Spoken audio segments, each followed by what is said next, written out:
During a Senate Appropriations Committee markup on Thursday, Senator Chris Van Hollen, DMD, raised strong concerns over the Trump administration's decision to relocate the FBI headquarters to a site within Washington, D.C., despite earlier plans and extensive evaluations favoring a location in Maryland. The senator criticized the abrupt shift in direction, questioning the motivations behind the move, and suggesting that political influence may have played a role in overriding the original site selection process. Watch until the end to get the main details and click the subscribe button and activate the bell so you don't miss the latest reports.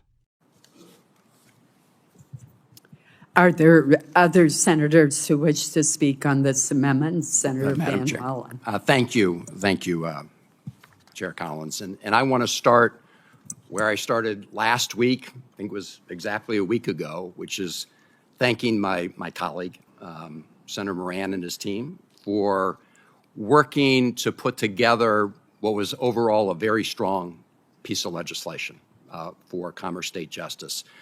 It didn't have all the resources we wanted to be able to work with, but I think with what we were allocated, we chose wisely. And again, I want to thank you for that effort. But I have to say, having just sat through the conversation before the break about what this committee can do to uphold bipartisanship, this is the opposite. Because what happened was a bipartisan amendment that was adopted is now being proposed to be stripped out in what I agree with Senator Moran and all our checking is an unprecedented way. And I want to underscore the fact that my original amendment with respect to the funds that have been set aside to build the FBI at a site that was selected was not just about Maryland and Van Hollen. This was actually a bipartisan process over many years. And what happened was the Trump administration came in and they proposed a de facto rescission of the funds. This is exactly what we were talking about last night in a different form, because those monies had been set aside for the purpose, not of going to Maryland, but of going to the site that was selected through a nonpartisan process of experts that would meet the security requirements of the men and women of the FBI and the mission requirements of the FBI. This has been a long bipartisan process. And so when we got the request for reprogramming from the FBI, I had hoped that we would, on a bipartisan basis, say, no, we're not going to accept your reprogramming request because it flies in the face of longstanding bipartisan support for this process. We did not do that. And so I offered the amendment to make sure that we defend that process. And Madam Chair, I do want to just take a moment for our colleagues to emphasize again the bipartisan nature of this decision over many years, because this battle is not going away. You know, as the chairman said, it became a partisan vote, but it was only a partisan vote because the Republican side of the committee decided to vote no after a bipartisan amendment was adopted.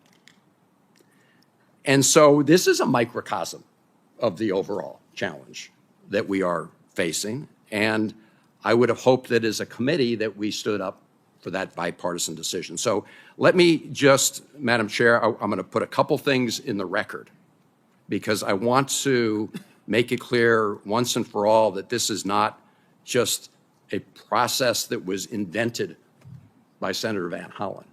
It was actually invented by all of us, where we delegated the decision to the FBI and the GSA. And it began many, many years ago, actually, when a prospectus was submitted to the Congress. The way this works is the Environment and Public Works Committee in the Senate and the House Transportation Committee look at prospectuses that are proposed for new buildings. And the prospectus was adopted on a bipartisan, unanimous basis by those committees years ago. And just to make it clear that this was not a sort of one-sided democratic process, the chair of the House Transportation Committee was Bill Schuster. And the chair of the Senate Environment and Public Works Committee at the time was Senator Jim Inhofe.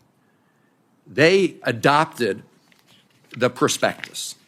And here's what the prospectus said, and I'm quoting, "The facility will be built to meet ISC, these are the security requirements, ISC level 5 security specifications on one of the 3 previously identified sites." 2 had been identified in Maryland, 1 in Virginia.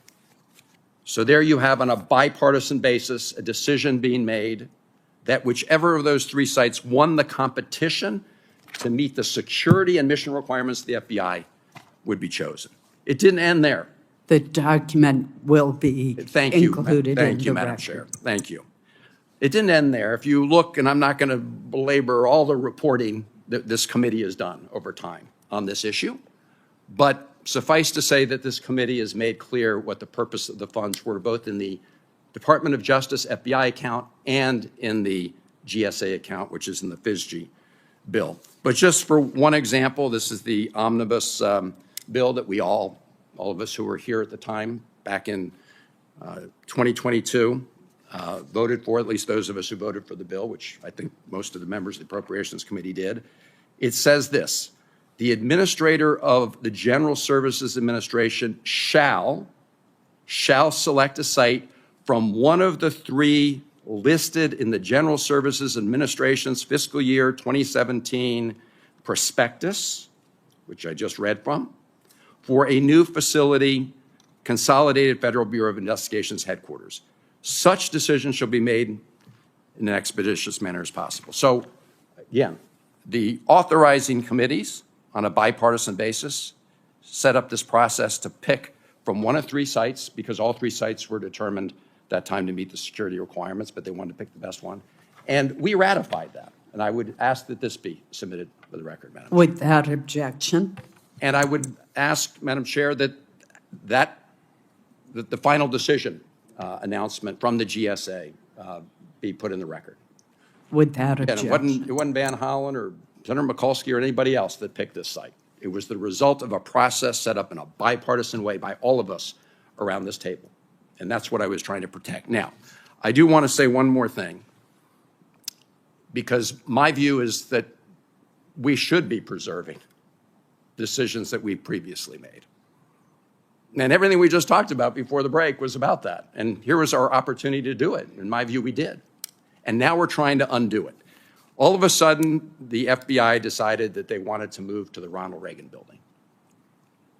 No security analysis, no cost estimate. And I would just remind my colleagues that when President Trump came into office last time, he also did not want to move to one of these 3 sites. He wanted to keep the FBI building in its current location. And they came down and provided a 2-pager, which we haven't even gotten a 2-pager yet, to my knowledge, but they came down here and they said, this is going to meet all the requirements. It's going to meet the security requirements, and it's going to meet the mission requirements. Well, that's what they say now. At least they've said that to some people. They've informed staff that they have just done a walkthrough and they haven't determined what the security situation is. That's something to come, even though they're considering putting people in the building before they do that. But colleagues, I do just want to say that when the first Trump administration proposed to essentially renovate the existing Hoover building for the FBI headquarters and made these representations that it was going to be just fine, that there were 2 Inspector General reports issued. One was the Inspector General of the Department of Justice. And they found, and I encourage my colleagues to read it carefully, that in fact, the proposal did not meet the level 5 security requirements that had been established on a bipartisan basis. That was what the Inspector General of the Justice Department concluded with respect to that earlier proposal. And I ask unanimous consent that this Inspector General's document be put in the record. Without objection. And it wasn't just the DOJ Inspector General. It was also the Inspector General of GSA. They reached similar conclusions about the earlier Trump administration's proposal to keep the headquarters where it was and determined that representations that had been made that it would meet the security requirements were just unfounded. And I ask unanimous consent that this Inspector General's report be put in the record. Without objection.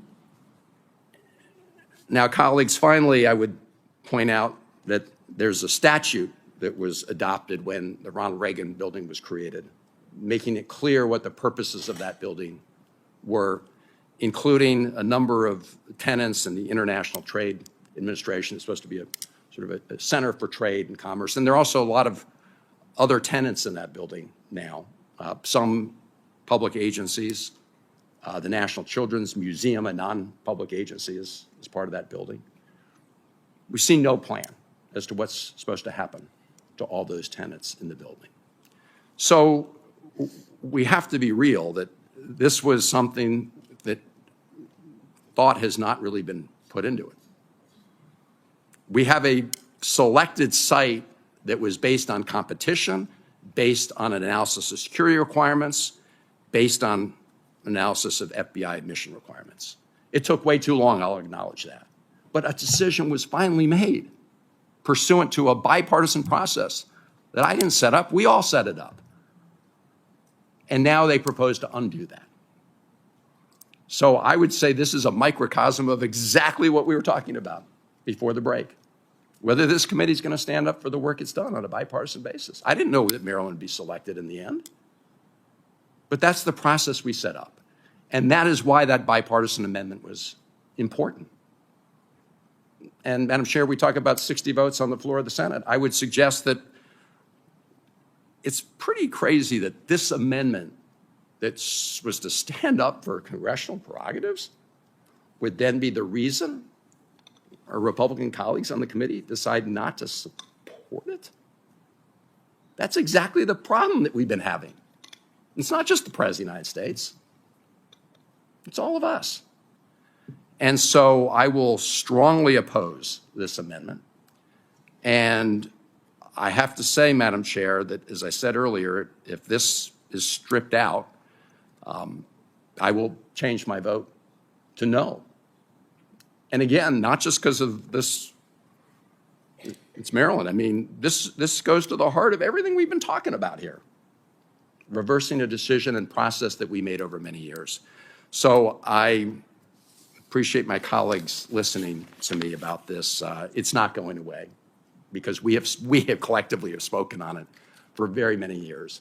And I would urge the director of the FBI to not try to rush to move in to the FBI building. First of all, because they haven't done the security analysis. They're going to need this committee for additional resources going forward. The resources that we put aside over many years were a down payment. And in my view, this has been an abuse of process. And so it's going to be hard to envision sustaining support for a decision that undid what we did over so many years and resulted in a competition, a choice in a competition. None of us knew what the result would be, but it was made. We set up the process, and now we're not sticking with it. So, Madam Chair and colleagues, I urge you to vote. As the debate continues over the future location of the FBI headquarters, questions remain about the transparency and motivations behind the Trump administration's decision. With billions in federal funding and regional development at stake, the controversy is far from over. What do you think? Should the FBI headquarters remain in Washington, D.C., or move to Maryland as originally planned? Share your thoughts with us in the comments below.